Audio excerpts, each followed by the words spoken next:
people's champion. Our mission is love, our vision is love. Jamaicans for justice, the people's champion, champion, champion. Justice, justice for all. Justice under the law. Justice, Jamaica demand. Right to life, right to liberty. Justice, justice for all. Justice under the law. Justice, the people demand. Right to life and security. It's a beautiful Monday here in Kingston. So welcome to my apologies. Welcome to another episode of Let's Start Justice, where today we're going to be having a discussion on the constitutional reform process and where we go from here.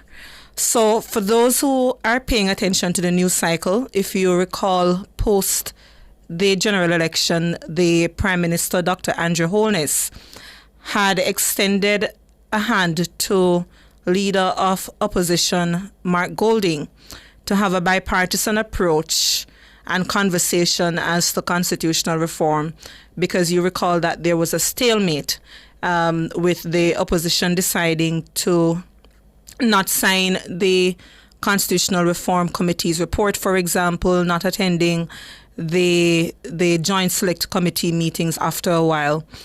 And the leader of the opposition recently wrote to Dr. Holness indicating that he prefers to have a meeting between the two leaders of the political parties rather than a conversation to be had with the Minister of Justice, Delroy Chuck. So we're going to be having a conversation in short order with Mr. Hugh Small, noted attorney, Dr. Trevor Monroe, and Professor Rosalie Hamilton. But before we start the show in a few minutes, just a pressing issue that came to light recently I want to touch on. Now, firstly, we note that the Director of Public Prosecution has been permanently appointed now, Claudette Thompson. She actually assumes office today as DPP, and the JFJ, we welcomed her in that position and congratulated her on the same. But while we now have a permanent DPP so appointed, we note with concern that we don't have an executive director at the Integrity Commission. We do not have a director of corruption prosecution at the Integrity Commission, and there is another director post which became vacant just recently. And that is concerning for us, because the question that we must ask, especially for the DCP, the Director of Corruption Prosecution, what is happening with those cases when you look at the statute and the authority of that particular post? Remember, there was an acting personnel before, but the Integrity Commission Act limits the time frame within which one could act in a post to no more than 3 months. The question then, what is happening with the matters to be prosecuted? Are those matters by the wayside, or have those matters, for example, been transferred to the Office of the Director of Public Prosecution? Given the statutory role of the Executive Director in coordinating and providing critical oversight of the body, what is happening there? Now, the Jamaica Gleaner recently asked for a comment from JFJ, which we provided in the Sunday Gleaner, which was yesterday. And it was noted to us that the Integrity Commission had actually recommended to the Governor General, His Excellency, 2 persons to fill. One, the role of Executive Director, and secondly, the role of Director of Corruption Prosecution. Now, if what we are told is true, it means that those recommendations made from July, with the passage of 3 months, because we're now in October, Then there are some questions that JFJ is raising as a concern. Whether or not the Governor General may be acting beyond or contrary to his constitutional and statutory authority. Why do I say this? The Integrity Commission Act is very clear. We're under Section 28, subsection 1 for the Executive Director, and Section 30, subsection 4 for the Director of Corruption Prosecution mandates the Governor General shall appoint these particular positions. So in other words, it is clear, it is binding, and it is devoid of discretionary power. Now, we note that if there is any disagreement with a statute, you go to the Constitution. And Section 32, subsection 2 of the Constitution does give the Governor General the discretion to ask for reconsideration only once of any authority or person who has made a recommendation for the Governor General to appoint a position. The question that JFJ would then ask, has the Governor General exercised this discretion under Section 32 of the Constitution, and what exactly is the holdup?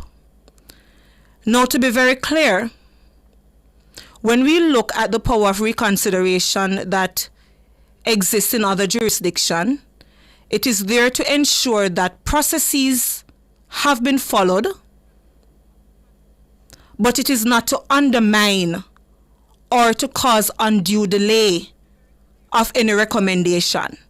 Jamaica's constitution has no time limit, but you go back again now to the Integrity Commission Act that says shall so appoint, and therefore again there is no discretion beyond what the Constitution allows, which is a simple power of reconsideration only once. Now, if it is, and again we don't know the reason for the delay, but it cannot be prolonged or undue. And if it is that the Governor General has so asked reasonable questions, if there is a concern, keeping in mind that the Integrity Commission is under no legal obligation to provide certain information, if it is that that was the case. So I think it's important that we call on the public to be aware of what this holdup is, what is the cause of it, and again, if the Governor General is acting beyond his constitutional authority, there is a concern. Because the Integrity Commission Act is also very clear that when the Integrity Commission is making a recommendation, it must be guided by certain provisions. You must ensure that the person who is being recommended meets certain criteria. Once that has been met and a recommendation goes to the Governor General, he must appoint. And I think the delay in having these critical positions filled is a concern that every single Jamaican must raise, because we cannot have the main anti-corruption body being crippled by not having these critical positions so filled. So quite a number of questions to answer, but I think we must raise our collective voices to ensuring that these particular positions are filled with haste, as a matter of fact. All right, so let's get into the question for today. But before we do, as we normally have, we are just going to be sharing our trivia question for today, which is, in which year did Jamaica's Joint Select Committee on the Constitutional and Electoral Reform produce a landmark report that laid the foundation for discussions on transitioning to a republic, including the recommendations for a Jamaican head of state and electoral reforms? And you have options here from which you must choose one: A, 1985, B, 1995, C, 2005, and B, 2015. So we're going to be joined by Mr. Hugh Small, Professor Trevor Monroe, Professor Rosalie Hamilton. Mr. Hugh Small is going to be in studio with me momentarily. But let's just take the break a little early and then we pick up the conversation.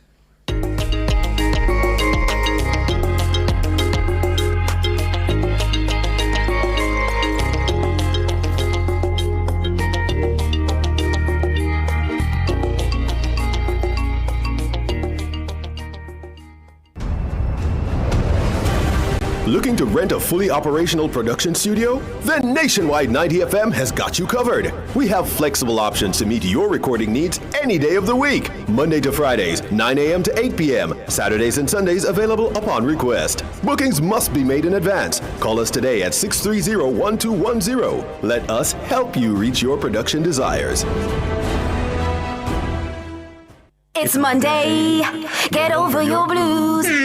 Or Tuesday, Wednesday, Thursday, Friday. The E-Zone is here for you. With the Stinger Honey Bee and Karim Boyatings from 3 to 5 p.m. on Nationwide 90 FM. We've got your entertainment news. Then we want to hear your views. What you say? Jump in the mix. Or the hot seat. Don't miss our brain busters. Or the crazy giveaways. Let's talk fashion. Send us your outfit of the day. Ooh, cutesy. Very demure. Are you looking for love?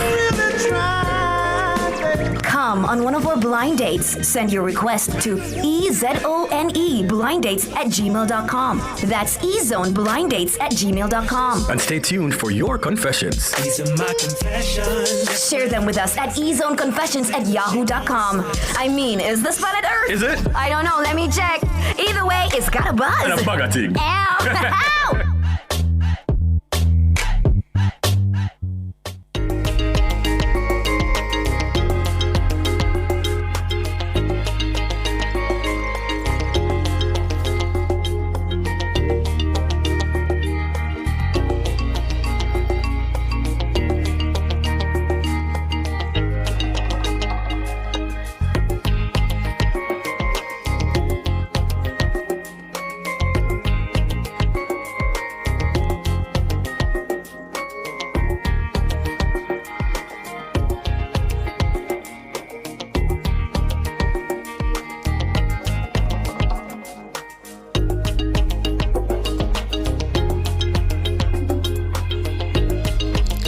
Welcome back to Let's Talk Justice. We're discussing the matter of constitutional reform and just ensuring that as we chart the way forward, it's both bipartisan and inclusive. So we are joined in studio by Mr. Hugh Small. It's certainly a pleasure, Mr. Small, to have you. Thank you very much. And we're also joined online. We have Professor Trevor Monroe, founding director of National Integrity Action, and we also have Professor Rosalie Hamilton. Thank you so much. Thank you for having me. Thank you. Mikhail, and greetings to Rosalie and to your listeners and to Hugh. All right, Hi, great. Hugh. Trevor, how are you? All right, so Mr. Small, you're in studio with me. So let me start with you. We're discussing the matter of how we move forward, and we have taken note that the Most Honorable Dr. Andrew Holness has extended an invitation to Mark Golding, leader of the opposition, to have very royal talks. What is your immediate reaction? It's a welcome development. Yeah. Because last week, it looked as if we were into some shadow boxing. Mm-hmm. And I don't want to say who was trying to score points, but at the end of the day, I think that good sense has prevailed, and the Prime Minister and the leader of the opposition will meet face to face, no doubt along with their advisors. Yes. So I think it's a very positive development. And we should just turn our backs on all the controversy that there was in the week before. Mm-hmm. Yeah, I just to say from JFJ's standpoint, we had also called for those meetings to be had. So it's a welcome development as well. Prof. Monroe, let me ask you the same question, and then Professor Hamilton the same, before we get into the meat of the matter. Yes, I too fully agree. It's a welcome development. But before proceeding with the matter, I just want to be one of the first of the public whom you called on to raise their voices in relation to the positions that need to be filled at the Integrity Commission. I share every concern in your opening statement and would ask that all Jamaicans speak out on the importance of filling those positions in accordance with the law and with the Constitution. And if we don't hear, we should hear what the Governor General's office has to say about the Integrity Commission. So please permit me to make that observation, though it's not particularly relevant to the question you ask. I do agree that the Leader of the Opposition and the Prime Minister meeting is a very welcome development. Yes, thank you. Professor Hamilton? Yes, certainly. I think it's it started very. It was a rocky start, and I think that the exchange. We have to move quickly beyond the exchange of letters, and the Vale Royal talks is set up to be this frank dialogue and so on that's supposed to take place. We just need to start the dialogue. I think Jamaican people want to really see the end of this process where something significant will change about the governance arrangements in the country and ultimately changes that can improve their lives. Yes. I think that's what most Jamaicans want, and we need to get on with that dialogue. Yes, thank you. Mr. Small, let me throw this question to you because as we get into it now, this previous structure, you were a member of the Constitutional Reform Committee. Yes. And a number of us, Professor Monroe and Hamilton and JFJ and others, we raised concerns about the structure of that Constitutional Reform Committee. It was co-chaired by two government members. One was a permanent secretary and the other was the minister with responsibility for the area. You had stakeholders who were appointed, which came as a surprise to some sector groups because some argued that they weren't involved in the process. Is that a structure that you would recommend that we continue with, or is there any change that you would want to see? I do not recommend that we follow the structure that was in place when I served on the Constitutional Reform Committee. I think that the Prime Minister and the Leader of the Opposition should put on their agenda the establishment of a Constitutional Commission of Parliament, and that the chairmanship and membership of that commission should reflect professional expertise, which would include lawyers and academics and perhaps former jurists in the field of constitutional law, civil society representatives representing a broad spectrum of civil society groupings and not handpicked by a minister, but after a request is made of the designated civil society groups to name the person or persons to sit on the commission. I think that also it should have a spectrum of demographic representation. That's to say that it should take into account the entire country of Jamaica so that we don't get a lot of people who are from urban areas, and it includes people from rural areas and different parts of the country. That the commission should also include youth representatives, and that in that respect, I think that the youth organizations should be invited to select persons to represent them, and same with the religious communities, and that the business sector should also be involved, because one of the tragedies of the last committee is that throughout its deliberations we didn't hear a mumbling word, not a mumbling word from organizations like the PSOJ and other organizations that have influence and a vested interest in us having a constitution that will move us from being a part of the monarchical system and address all the other issues that members of the public raised. Yes. Thank you so much, Mr. Small. Professor Hamilton, let me bring you in here. What is your perspective on how we move forward, starting with the structure itself of a committee versus a commission? Yes, I think that the approach we used in the past, and I would suggest, by the way, that this should be the first thing on the agenda, the framework in which the Jamaican people will be involved in this conversation. And the discussion that the framework that we used last time with the Constitution Reform Committee, there's a lot of public criticisms about it.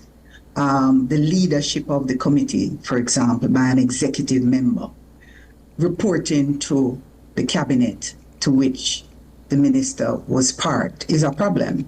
We saw the problems with the lack of transparency and, these hand-picked representatives, as you just mentioned. And so I do think we need a different process, and a process that really talks about or takes account of the fact that you want every aspect of the Jamaican society given an opportunity to get involved. Yes. And I think for me, that's my most optimistic approach, assessment of where we are. Because when you look closely at the two manifestos, you see the Jamaica Labour Party manifesto clearly stating that they are committed to an inclusive and participatory process. And the PMP's manifesto also talks about a transparent and participatory process that engages all stakeholders. So I think there's common ground there. And I think that if we start there, have that kind of agreement on what is that framework for bringing in the Jamaican people, that's a great place to start. I like the approach to the a select committee of parliament, where we can begin to practice the process of hearings, schedule hearings where anyone who wants to make a presentation absolutely can. And to the extent that we want a mechanism, which in my mind ought to be in the Constitution, about how we get the voice of the Jamaican people involved in the deliberations about the law and decisions that affect all of us directly, then the mechanism can be tested during this period as we establish formal hearings to hear from all aspects of the society. Thank you so much, Prof. Hamilton. Prof. Monroe, let me ask you this. Prof. Hamilton spoke earlier about transparency, and one of the concerns we had was that the deliberations being done or made by the committee at the time, they weren't public. And I think comments were made that some members of the committee, they weren't comfortable with discussions and deliberations being made public because they wanted an opportunity to have frank discussions and perspectives being shared. Is that something that you would put on record for it to be reimagined, where the deliberations of a commission is actually done with the eyes of the public, on it? Certainly I would. And in that context, to agree with both Hugh and Rosalie, I don't think we need to do a reimagination. In fact, Rosalie made the point that in the Jamaica Labour Party manifesto, it speaks specifically, and I quote, broadening national consultation so that the voice of the Jamaican people will be respected and heard. The process will be inclusive and participatory to strengthen our democratic foundations. Now, we don't need to go very far. The Constitution Commission, established in 1992, fulfilled every single one of those requirements, both in terms of the participatory aspect and very much aligned with what the Charter of Rights would wish to see in any change that we undertake. I give you a concrete example. That in that Constitution Commission, which met from 1992 to 1995, and its reports were considered by 3 joint select committees of Parliament, both the commission itself receiving representations from the public and the successive joint select committees equally so. There are persons on that commission who are still with us, thankfully, today. A member of the JLP's team on that constitutional commission was the present Dr. Horace Chang. He represented the Jamaica Labour Party, along with the leader of the opposition, former Prime Minister Siago. And equally, on that Constitution Commission, representing the University of the West Indies at the time, was the present Minister of Justice, Delroy Chuck. So both ministers, Chang and Chuck, would be very familiar with the process that was undertaken at the time that involved the sitting side by side with the representative organizations that you mentioned. There were 3 representatives of the church. There were 3 representatives of the trade unions, 2 of the teachers, 2 from the private sector, 2 from women's organizations, 2 from farmers groups, and 2 from the youth organizations at the time. And they met and considered the proposals coming from the people, and it was chaired not by a minister, but then the ombudsman, Chairman Justice James Carr, who after he passed was succeeded by Dr. Lloyd Barnett, who was also a distinguished member of the recent Constitutional Reform Committee. So I agree fully that the first item on the agenda of that meeting between the Prime Minister and the Leader of the Opposition would be to constitute a commission along the lines of the 1992-95 process, which reported to the Joint Select Committees and ultimately led to the most fundamental reforms of our 1962 Constitution, namely the Charter of Fundamental Rights and Freedoms. So I think we have a good example before us, yes, and the start should be made. And after the constitution of that body, the first item on the agenda should be what is the substance and form that public education is going to take. Yeah. Before we go to the break, just to put you on guard, all 3 guests, that when we come back, one of the things, 2 things I want us to discuss, the public education and this matter of phased review versus phased implementation, because that was a sticking point for several of us where we have a 3-phase process, but some of the issues were so interdependent. So I just want us to pick up on that conversation. But we take the break and we return shortly.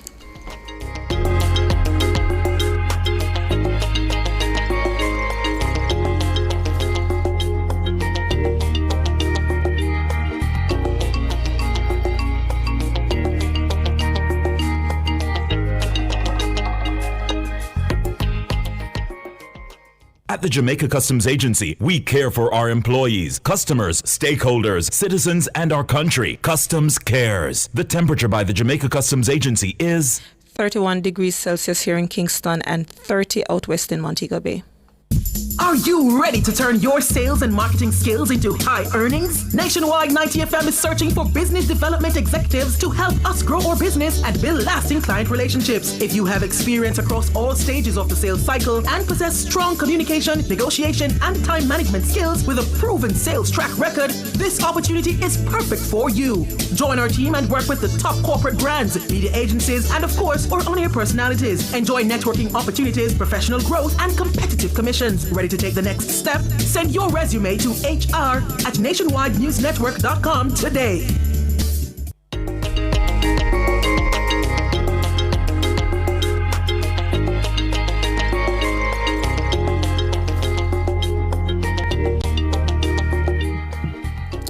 Welcome back to Let's Start Justice. We are discussing the matter of constitutional reform and how exactly we can go forward.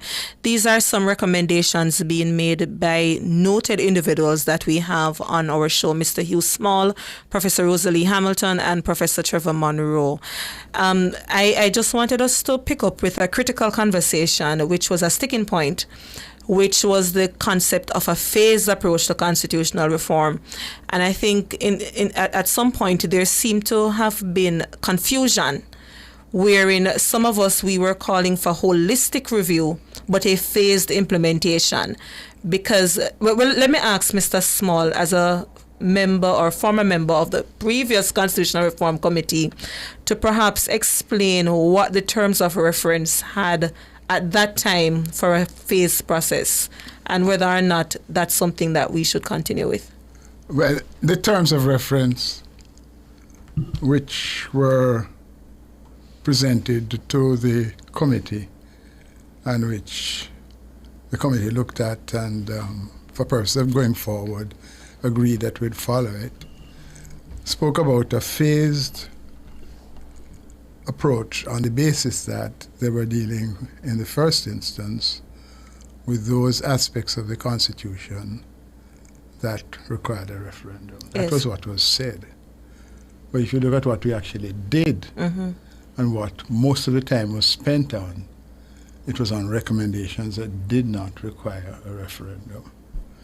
Now, it is important, of course, to bear in mind that the referendum type of amendments, the amendments that are required by the existing Constitution to have a referendum, are going to take a lot longer time, both in terms of how the bill is tabled in the House of Parliament, the amount of time it has to wait before the debate starts, and then after it debates, it has to go to the Senate, and the time frame set up there, and including the time after the Senate has finished its deliberations and passed the legislation, the time before which or after which a referendum must be held. And we are now at the beginning of the cycle of a new parliamentary life. In ordinary circumstances, the life of this parliament will end in 2030. I can't do math, but 5 years. Pardon? I'm not good at math, but 5 years, yes. Yes, and what we do not want to happen is for that timetable for the going to a referendum to be affected by the politically divisive activity of a campaign. And we know, for example, that the municipal elections in ordinary circumstances must take place early in 2028. And we really hope that we are not going to see another spectacle of them being put off for whatever reasons by the legislature, the House of Representatives and the Senate. And so what we could be faced with is the necessity to structure the process of constitutional reform in such a way that the referendum took place between the local government elections and the general elections for 2030. So in other words, to escape the politics of it all. That's something that should be looked at. Okay. In addition to that, we must take into account that the education of the public as to what is in the Constitution now and what changes can be made must start now. So even while the Commission, if it's set up that way, is deliberating, is doing its work, the informing of the public on the Constitution must start now. And it should also be dovetailed with giving opportunities for people, not just on a parish basis, but right across the country to put their ideas forward. All right. So those are some things that I would hope that those teams that go along with the Prime Minister and the Leader of Opposition will have in mind when they sit down at Vale Royal. Not at Vale Royal, the place, because it's the concept of Vale Royal, high level frank talk. Professor Hamilton, your thoughts? Time frame process with the phased approach? Yes, so I like that approach in terms of the phasing and the timelines. For me, though, questions of what is in any phased approach to the Constitution, because I think that's kind of where you're going, that we have a phased approach, and the question becomes what is in this phase one that we take to a referendum, and what would be in a phase two versus, right? Now, my thoughts there are that, an opportunity to have the Jamaican people weighed in on those phases is very important. Because, there's some priority issues for some people. And it doesn't mean, of course, you simply go with,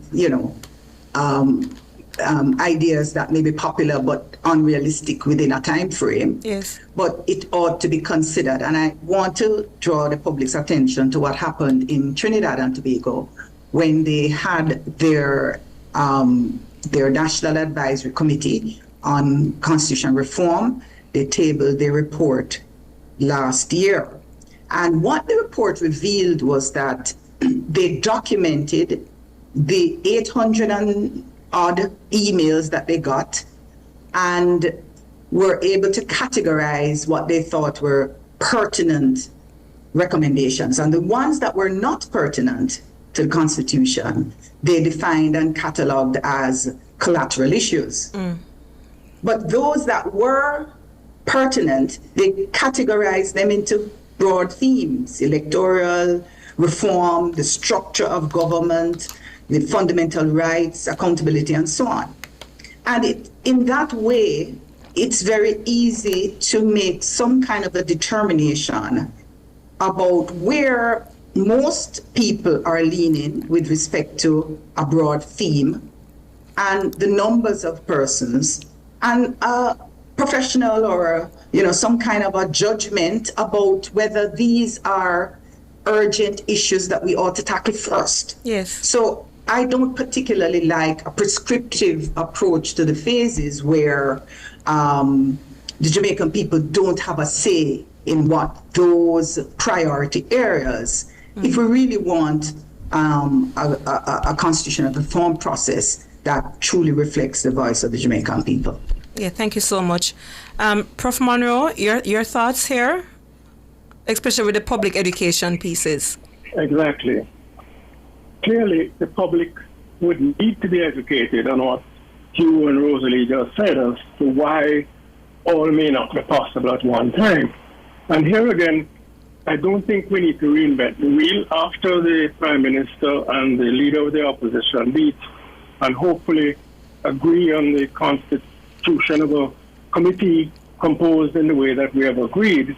The first item on the agenda of that recomposed participatory constitution committee should be public education. And fortunately, very fortunately, we have in hand the second edition of the booklet by Dr. Lloyd Barnett, the first edition of which was used in the 1992 to 1995 process, which produced ultimately the Charter of Rights.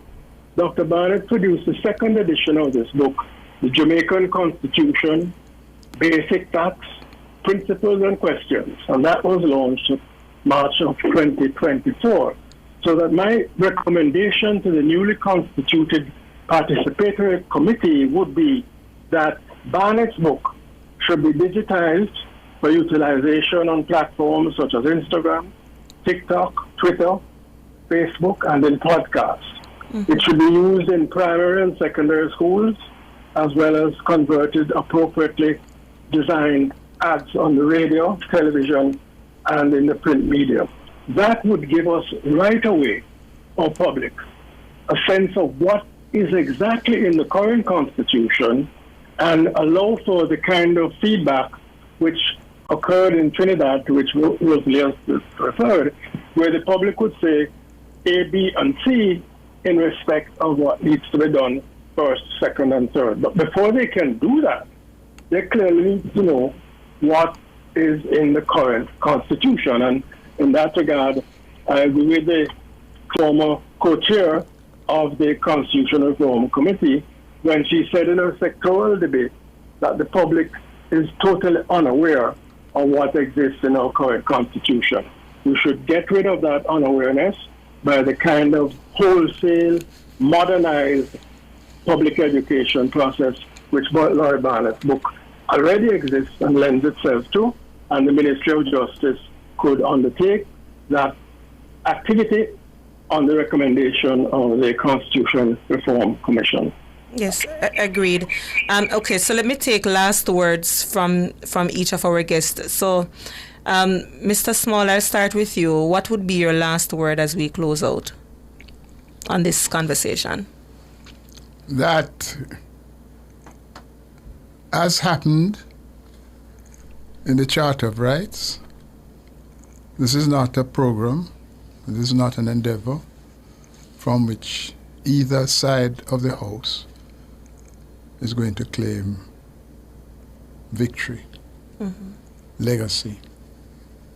It is an endeavor for which all sides of the House must get together and say, this is a national project.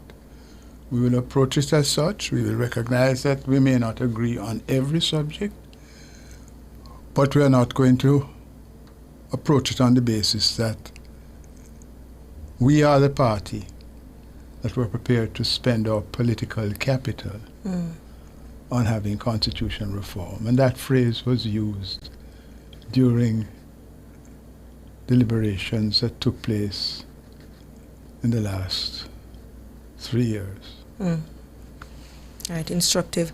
Professor Hamilton, your last word?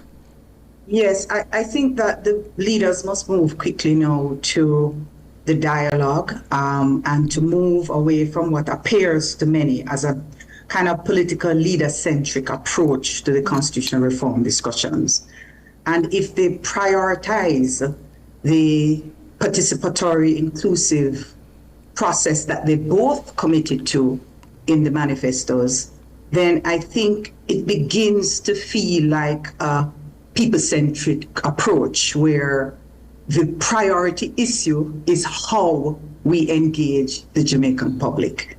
And I think that alone, without anything else, is a great start.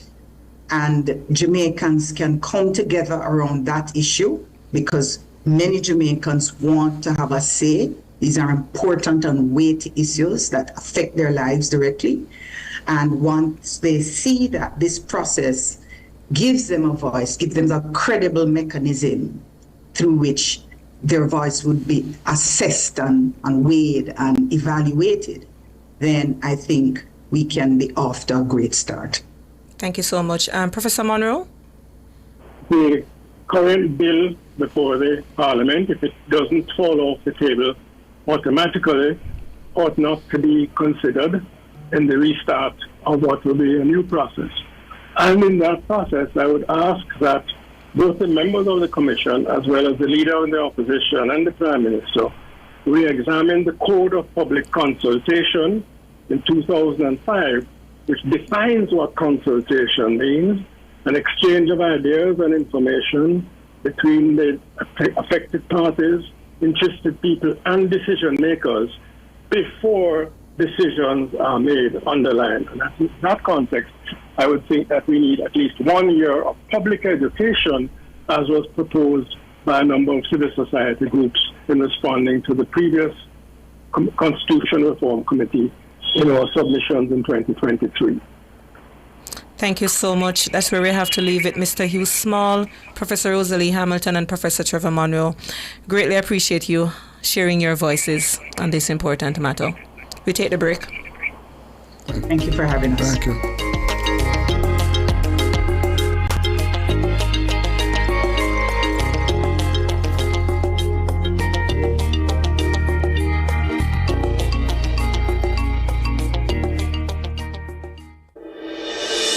Tune in to Nation Nationwide 90 FM, the new revolution in media. Stay ahead of the curve with our cutting-edge reporting and accurate breaking news coverage. We're having an earthquake. Oh, God. Hear it here first on Nationwide 90 FM. Tune in, turn up the volume, and listen. We bring a mix of news, entertainment, and sports to your lives. Nationwide 90 FM's live and continuous coverage of the World Championships in Budapest, Hungary. News and discussions week mornings. Coming up in the news at 6 for this morning. Entertainment in the afternoons, then news again in the evenings. Nationwide news at this hour, fired. Also, tune into the entertainment and sports shows in the nights and on the weekends. It is Boy Things After Dark right here on Nationwide 90 FM. Everything is news, from current affairs and entertainment to sports, business, and other categories. Nationwide 90 FM. This is Beanie Man. Give it to them. Zaga, Zen. From every whisper to every commotion. That's rubbish. The KSAMC cannot investigate itself. Every news story unfolds here first at Nationwide 90 FM, the new revolution in media. Every sound is a story, and every story we share is news.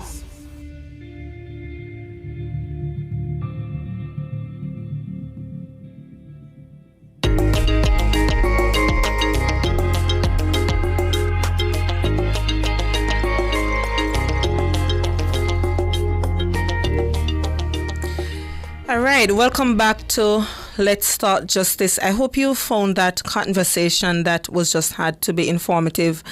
And, just to put JFJ's own position on record, that the Constitutional Reform Commission, that approach of the 1990s, is one that the organization supports because it was truly inclusive. And I think it's also important that the discussions going forward has, things such as Braille and other sign language interpreters. When you're having these things streamed online, it's important that we ensure that the vulnerabilities of different groups are considered. If it is that we're talking about a Disabilities Act that came into effect recently, if it is that we want to ensure that people truly understand what it is that they're being asked to vote on. Now, in the interest of time, I didn't go through the right of the day earlier on, but just indicate to the public that when it comes to especially entrenched matters, these are matters in our conversation in our constitution, that are so deeply protected that it requires a 2/3 majority vote in both the lower house and the upper house, and then the public involvement. So in other words, no government can change the structure of our constitution without the public having a say. No government can remove the monarchy, which is one of the discussion points here, without the public having a say, which is why it is important that we're not only asked to vote on something, but we're asked to vote on something that we understand. So the public education can't be one that we're being informed of a decision already taken, but we are being informed, rather, on the principles and structure of the Constitution, so that when it is that something comes to us, a proposal comes to us, we truly understand what it is that we're being asked to vote on. But also, whatever comes to us must also be reflective of our views.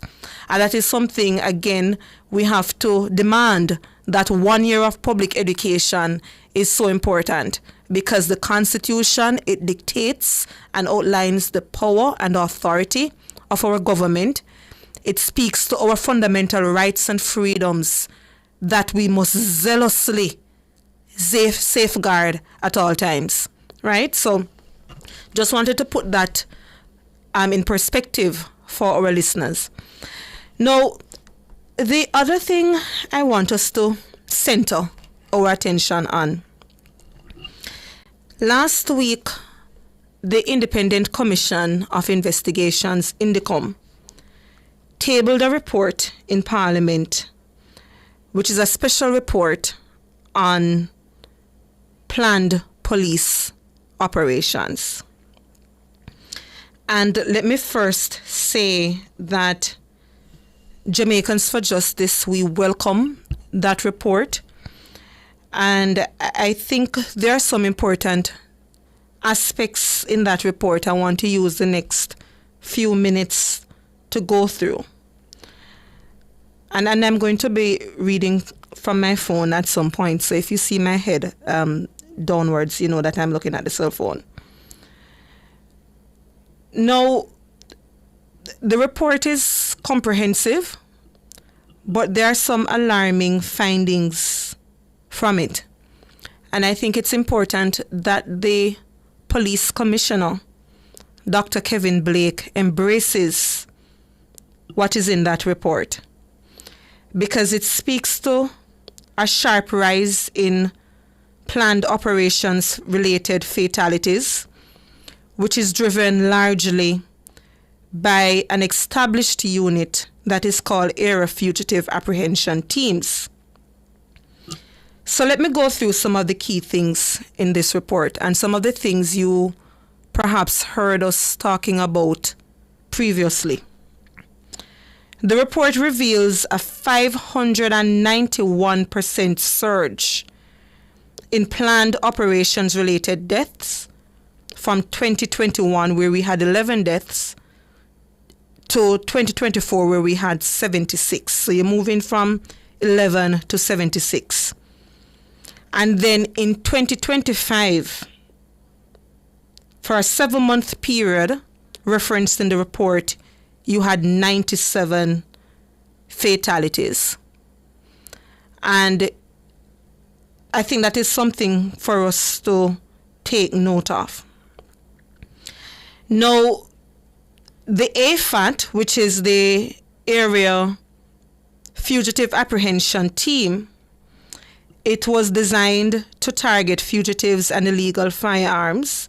And I think it's important that we put in context, that in 2019, the mobile reserves were disbanded.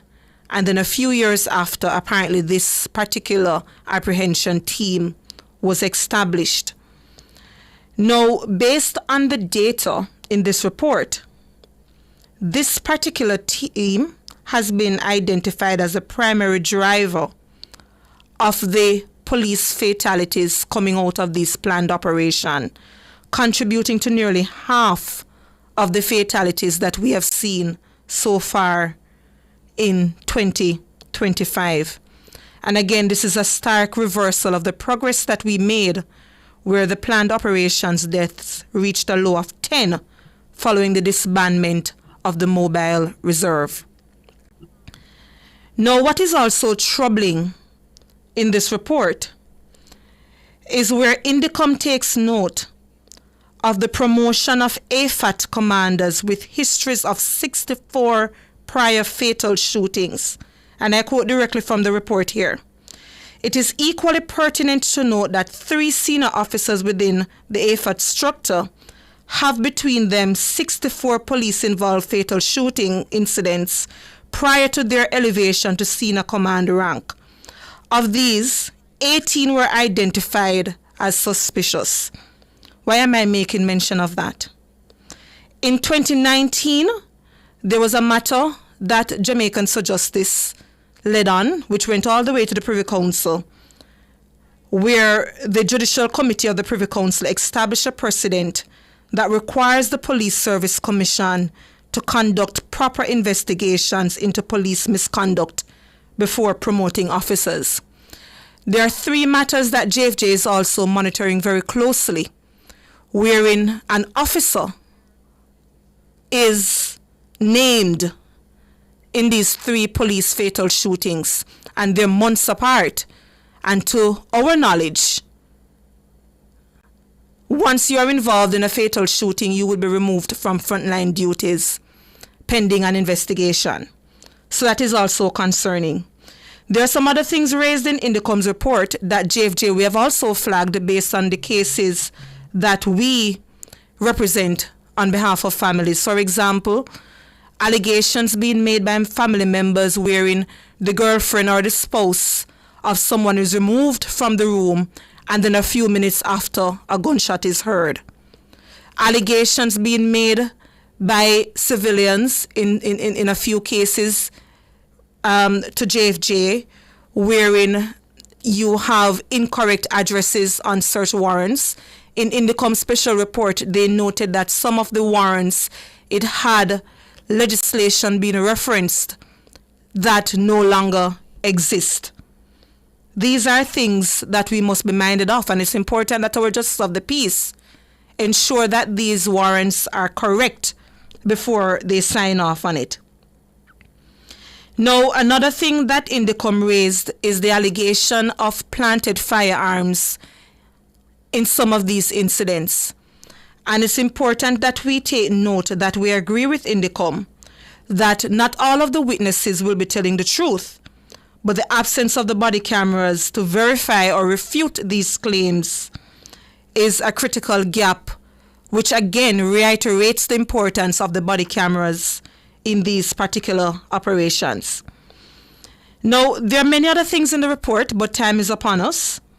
So I just want to publicly state that Jamaicans for Justice, we have issued or will issue a public statement in partnership with Stand Up for Jamaica, where we note that we welcome the 1,000 body cams that are expected to be in Ireland in short order. We welcome the training of the trainees recently, but we hope that the trainings will be also designated for those who will actually be wearing the body cameras, and some of those body cameras will be deployed to the planned operations. And we use the language of INDECOM that we also remain unapologetic in our call for the body cams to be deployed to these planned operations. And I want to reiterate JFJ's call as well, that is important for the existing JCF protocol on body cams to not only be strengthened to ensure its mandatory use, but also for a legislation to stipulate that mandatory use with exceptions, for example, for deactivation when it is that an officer has been outfitted with that body cam. So these are some things I just want to encourage persons to speak on, and just for us to be aware of what's happening. All right. On a lighter note, Jamaicans for Justice, we have our Run for Rights coming up on November 30. Last year I was doing exercising and doing some leg pressing and so on to prepare myself for that 5K. I don't think I made it 1K, but we have a new route this year, so I think my body should physically be able to withstand, that 5K run this year. That will be held on November 30, starting from the Police Officers Club. And you can go on the JFJ's page and get yourself registered. It's only $2,500, an extra $1,000 to have a nicely branded shirt. All right. The winner for today is, who is it, Vanessa? I think you sent it to me. Corrine, and Corrine is on YouTube. Or say Corrine on YouTube, you got the trivia question correct. That report was published in 1995. Beautiful reading on constitutional and electoral reforms, right? So, yes, that's where we have to leave it. Have yourselves a beautiful rest of week, and we will catch up next week on Let's Start Justice. My name is Michael Jackson, Executive Director. For justice, the people's champion. Justice, justice for all. Justice under the law. Justice, Jamaica demand. Right to life, right to liberty. Out of many we are one in a Jamaica. Make it a better place for the boys and girls. Created equal by the creator.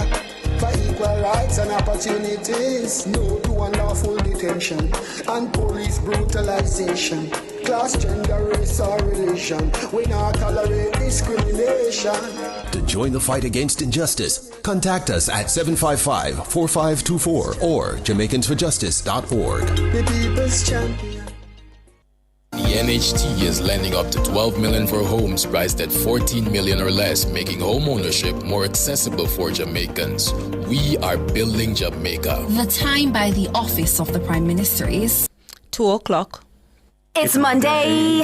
Get over your blues.